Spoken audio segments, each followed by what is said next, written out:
Le nombre de décès suite au harcèlement cette année, c'est 19. 19, c'est pas beaucoup, mais c'est 19 vies d'enfants volées, perdues, parce qu'on les aura pas écoutés, parce que personne ne voit jamais rien, parce que personne n'entend jamais rien. J'ai envie de vous dire comment est-ce possible. Je suis maman de 2 filles de 14 et 11 ans. Je suis aussi maman d'une victime de harcèlement qui a duré 5 ans. Donc ça a commencé en CM1 en 2017. Ma fille est aujourd'hui en 3e.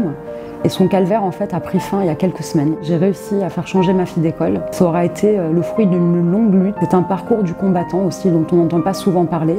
Parce qu'il faut savoir quand un enfant dénonce et que la famille s'en mêle, et ben, il se passe un tas de choses. Et la première c'est l'éviction. On ne vous répond plus à rien. Vous étiez des parents dignes de confiance et en tout cas qu'on acceptait de recevoir. Et à partir du moment où vous dénoncez, que vous commencez à pointer quelques zones d'ombre du doigt et qui mettent en cause malheureusement les écoles, là ça y est, vous perdez tout crédit, vous perdez tout. En fait, et là vous vous retrouvez seul à appeler les différentes institutions, personne ne vous répond au téléphone. Vous êtes complètement abandonné. Votre enfant est un élève. Même déscolarisé, il reste un élève des établissements et plus personne ne se préoccupe de son sort. La chance que j'ai eue, moi, c'est en ma qualité d'élu, j'ai accès à des élus, à des sénateurs, à des députés. Et c'est une députée qui a permis de décanter la situation de ma fille. Le temps de 24 heures, après 5 années de longue lutte, j'ai obtenu un changement d'établissement. J'ai la chance d'avoir un réseau. C'est pas le cas de toutes les familles. Et je trouve anormal qu'on puisse laisser ces familles seules dans cette traversée du désert sans avoir aucun recours finalement. Et de voir la déchéance de son enfant, parce que c'est comme ça que ça s'appelle. Hein. Un enfant qui est déscolarisé pendant des semaines, c'est un enfant que l'on pousse vers le décrochage scolaire.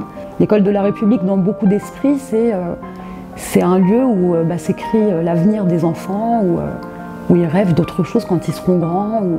Aujourd'hui, c'est devenu un mouroir. L'école de la République est synonyme de mouroir dans l'esprit de beaucoup de familles. Aujourd'hui, des parents comme moi ne sont plus en confiance au moment d'accompagner leurs enfants à l'école parce que c'est un lieu aujourd'hui où les drames se jouent. Certains parents, quand ils laissent partir leurs enfants à l'école, ils ne savent pas ce qui se passe dans la tête de leur enfant. On sait qu'ils partent la boule au ventre parce qu'en fait, on leur fait subir un enfer au quotidien. Et tant que les adultes, acteurs dans les écoles, n'auront pas pris ça au sérieux, si vous voulez, ça ne pourra pas cesser, ça ne pourra pas. Ce phénomène continuera malheureusement d'amplifier. Et il est de leur responsabilité de préserver l'intégrité physique et morale de nos enfants, de punir les enfants par 1 heure de colle, de convoquer les familles, de les alerter, de les informer. Parce que tout ce travail, si vous voulez, d'affiches dans les écoles, de journée nationale du harcèlement, d'ailleurs on est au mois de novembre, la journée nationale de lutte contre le harcèlement scolaire aura lieu dans quelques jours. On a perdu 19 enfants, 19 familles endeuillées. Il faut prendre ça au sérieux, c'est pas juste des affiches ou des éléments de langage pour nos politiques. On a des morts et on peut pas faire comme s'il se passait rien. C'est pas possible. On est tous concernés par ce problème. C'est-à-dire que c'est comme la maladie en fait. Personne n'est épargné, vous ne savez pas quand est-ce qu'elle va frapper à votre porte. On a aujourd'hui 19 familles qui ont retrouvé leur enfant sans vie, alors que normalement à 11 ans, 12 ans, 13 ans, 14 ans, on est plein d'insouciance, on rêve. En fait non, ça c'est pas la réalité. En tout cas c'est pas la réalité de tous les enfants et j'accuse clairement les établissements dans lesquels ces enfants décédés aujourd'hui étaient de non-assistance à personne en danger. Et c'est un délit, c'est un crime puni par la loi. Et taire ces agissements, c'est contribuer à mener ces enfants tout droit à la mort. Je sais que mes mots sont très durs, mais si vous voulez, au bout de 5 ans de lutte pour ma part, et tous les témoignages que j'ai pu recueillir, on ne peut plus mettre des étoiles et puis vendre des choses qui n'existent pas. Ça, c'est notre réalité à nous.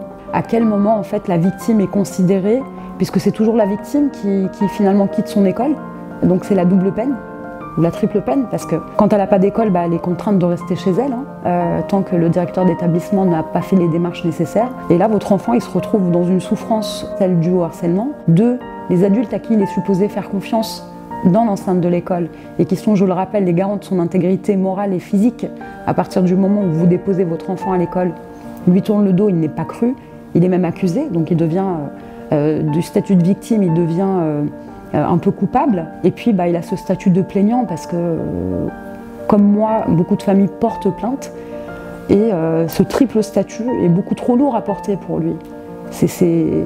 Pour un enfant, c'est incompréhensible parce qu'il dit une vérité, cette vérité se retourne alors contre lui. S'il continue à aller à l'école le harcèlement s'accentue parce qu'il devient un peu la risée des auteurs du harcèlement et puis de toute une classe. Ces enfants, il faut savoir que la plupart du temps, ils ne sont pas sanctionnés, ils n'ont pas eu 1 heure de colle, leurs parents n'ont jamais été convoqués. C'est vrai qu'on se dit que la violence physique et verbale est banalisée d'une part par les enfants, ça c'est un constat, mais par aussi les adultes qui encadrent nos enfants. Et à force de ne plus faire attention, à force d'être dans le déni de tout ça, on nourrit ces enfants auteurs de harcèlement d'impunité, de toute puissance finalement, parce qu'ils agissent au vu et au su de tous, sans jamais être blâmés. On veut que les choses soient prises en main de façon concrète, parce qu'on ne peut pas sacrifier nos enfants sur l'autel de la réputation des écoles. Et là, je vous parle de l'école publique, mais dans l'école privée, c'est peut-être un peu plus compliqué dans la mesure où les professeurs risquent leur poste. D'ailleurs, ils dénoncent, j'ai plusieurs témoignages de professeurs et d'instituteurs qui parlent de loi du silence. Moi, je parle d'omerta,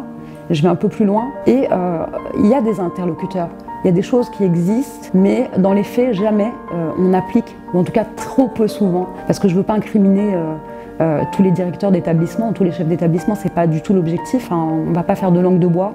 Il y a trop de gens qui font pas leur travail. Et le problème, c'est qu'on est tous un maillon de la chaîne. La famille, l'école, le rectorat, le commissariat, l'enfant est un maillon de la chaîne parce que c'est de lui que vient l'information première. Les enfants qui sont auteurs de harcèlement, on leur propose pas de soins. On leur propose pas de soins parce que le problème est pris à la légère. Mais ces enfants pourraient aussi voir des psychologues par le biais de l'infirmière scolaire. Évidemment, on manque cruellement d'infirmières dans les écoles. Ça, c'est un vrai problème aussi, parce qu'elles pourraient détecter aussi en amont tous ces problèmes-là. Parce que, paraît-il, les enfants auteurs de harcèlement sont des enfants qui souffrent chez eux. Moi, j'entends ça. Mais est-ce que pour autant, faut-il accepter que nos enfants soient victimes parce qu'un enfant souffre? Le rôle de l'école et des familles, c'est de proposer des solutions. Et moi, mon appel aujourd'hui, c'est de demander au pouvoir public vraiment de se saisir du dossier véritablement et de faire en sorte que la loi soit appliquée, que des sanctions soient prises à l'encontre des auteurs de harcèlement et également des établissements scolaires. J'invite, moi, les familles de victimes qui n'auront pas su se faire entendre et qui arrivaient beaucoup trop tard dans le processus de harcèlement, de porter plainte contre les établissements. Alors je ne veux pas faire une mauvaise propagande ou une mauvaise publicité aux écoles, c'est pas du tout mon objectif, mais de sentir que la loi est applicable à tous fera peut-être réagir les personnes concernées parce qu'elles sont en première ligne. Souvent c'est eux qui ont accès à ces scènes de violence dans les écoles, qu'elles soient encore une fois verbales ou physiques, et c'est eux le premier fusible. Ces gens, si vous voulez, il faut qu'ils se sentent concernés par le problème, et il n'y a que cette menace de sanction, cette fameuse épée de Damoclès au-dessus de la tête qui fera réagir. Parce qu'on parle de l'enfant, oui, parce qu'il est au centre de tout, mais tous les drames qui se jouent derrière, des parents qui se suicident une fois qu'ils ont perdu leurs enfants, on n'en parle pas. Mais il y en a. De la mère de famille qui se retrouve, ou du père de famille tout seul, qui se retrouve à aller demander des bons alimentaires parce qu'il a arrêté de travailler par peur que son enfant se suicide, ou partir avec tous les couverts dans son sac à main, enfin c'est pas possible. Alors moi c'est un vrai appel au secours que je lance aux dirigeants de notre pays, aux responsables de l'éducation, aux inspecteurs d'académie, aux directeurs d'établissement, aux professeurs, aux instituteurs, aux dames de service, aux cantinières, aux responsables de CDI, aux gardiens d'école, qui peuvent voir des choses sur les trottoirs des établissements parce que le harcèlement ne s'arrête pas à l'école, ou même aux parents aussi, dont l'enfant est auteur de harcèlement. S'il vous plaît, faites quelque chose, ne gardez pas le silence, parce que ce silence tue nos enfants. Il y a aussi le numéro national pour dénoncer le harcèlement qui est le 30-20, qui est un numéro d'écoute et de prise en charge au service des familles et des victimes. Donc ce numéro, n'hésitez pas à vous en servir si vous êtes concerné par ce problème, que vous soyez victime ou famille, pour trouver de bons conseils.